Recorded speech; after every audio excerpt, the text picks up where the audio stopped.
Alright, this is a simple demo on a project management system. And here I have templates, two template cards, and followed by a set of cards representing the different hierarchy. Alright, so all of the same color represents the same hierarchy. So tasks, bugs, and issues are on the same hierarchy level.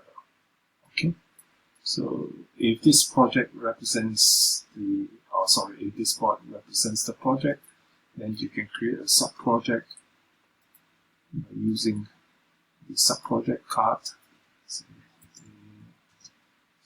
Sub-project,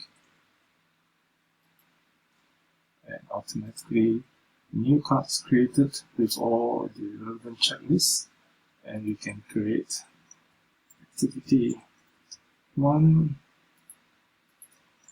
activity 2, and you'll notice that they are all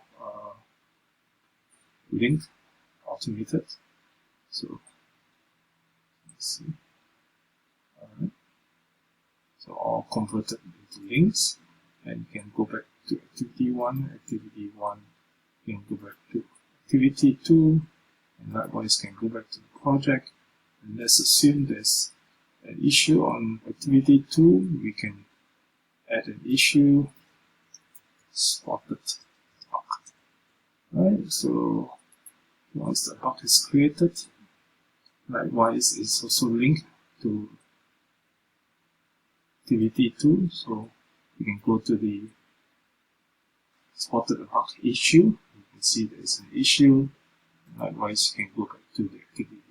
So assuming that activity 1 must be completed before activity 2, what you can do is you can do a Ctrl+C here, and then go to activity 2. So you must say that if this is the predecessor, you add it, right? So here activity 1 is added as predecessor. You can go to activity 1 now. You can see the activity 2 is a successor. Okay, so I'm using this, and you can automate further, of course, but the basic structure is here, and I recommend you use dash cards to have a snapshot of